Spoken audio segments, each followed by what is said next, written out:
Last time we talked about assessing the stillness within as the third part in the ongoing series, mind meditation and creation.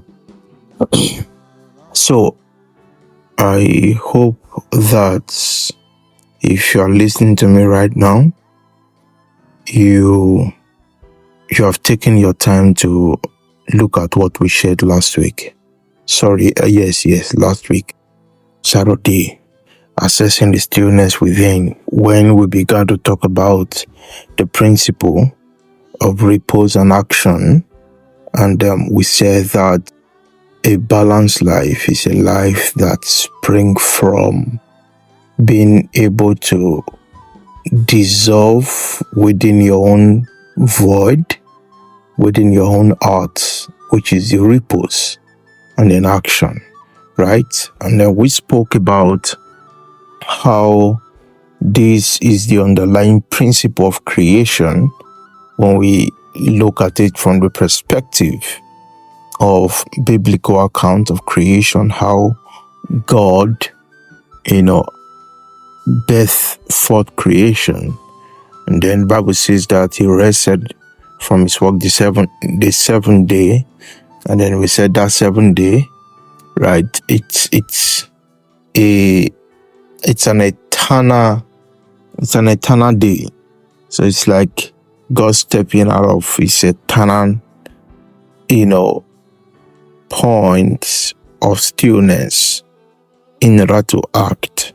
That action of God is what results to the universes that we have, right? Okay, so that's just for the perspective of that in the Bible, okay? So today I really want us to look at the nature of human thoughts and the place of being aware of the thoughts that govern your decisions, the thoughts that informed your emotion. All right, your emotions are tied to your thoughts, okay? And so if one is not aware of his or her thoughts, he cannot properly, man the gate of his emotions. He cannot properly govern, all right, the channels of his emotions. And so one has to be self-aware of what goes on within the space of thought, okay? Within the space of thought. Now, let me quickly make this very clear. You see, who we think we are, they are the result of thoughts. Our personality, our sense of self, most of the time, they are a byproduct of the nature of our thoughts. And if we want to understand the essentials of our thoughts, we have to look at the various ancient archetypes that has been ingrained in the unconscious, that has been ingrained in our minds. And these archetypes are really what informs our social upbringing, all right? And so one has to come into that place of self-awareness in order to navigate, in order to navigate the web of his own thoughts, okay? Let me even say this. You see, most of the things that we think we are, for example, what you say you are, you see, a lot of people don't understand that the moment you are identifying with a particular thought, that is the agent identifying itself in your body, because the thoughts you are thinking did not originate with you, All right. It has been passed down to you for thousands of years, and you were born and brought up by that thought, either religious thought, societal thought, or it could even be, cultural thought, ancestral thought. All right. And so that means what you call your will, your emotion, your choice, are they really independent of the environment or the age, or are they independent of the ancestral thoughts that has informed your upbringing? No. So what you call freedom of choice, right? Or do you understand what I'm saying? What you call freedom of choice is not primarily a freedom in a sense, because you are being influenced. All right, you are being influenced by the unconscious. There is the unconscious archetype that is governing the essence of your emotion, that is governing your thought, your choice, your will. Okay, and so you see, freedom begins when you step out of all of these identities. Realize that you are not this thought. Realize that, you see, all the belief system, they are really not what defines you. The truth is that if you didn't believe anything, you'll still be a human being.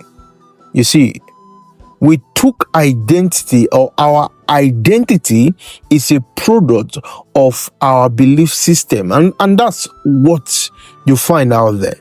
But the truth is, your belief system are really not who you are.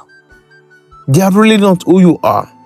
You see, who you are is I am. I am is undefined. You see, to define means to bring something, into a form, right? You see, you are formless in essence.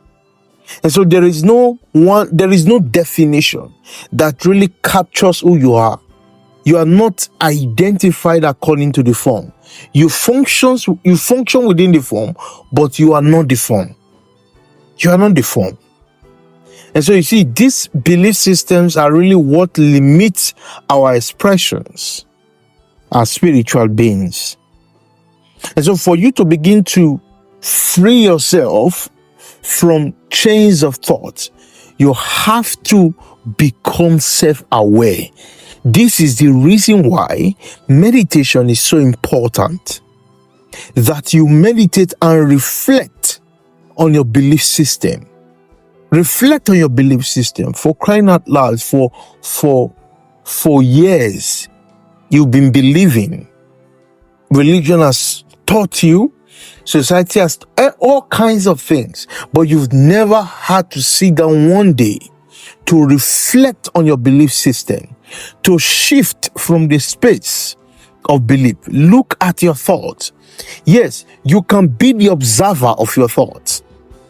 That you can observe your thoughts, you can observe your feelings, you can observe your choices. It means those are not really what defines you. You see, the one that is looking is undefined. And yet, you see, oh my God, I want you to really understand this. It's so important. Understand this. You are not the movement of thought within your space, within the inner space of your heart. You were meant to observe them. Thoughts were meant to rise and go down. They were meant to fade in and fade out. You don't tie a permanent identity to how you are thinking or to your belief system. No. You must be, you must be free. You must be free. And the beginning of that freedom is self-awareness. Self-awareness. Okay? And I hope you take this into consideration. Think about this. All right? Till we meet again, stay blessed.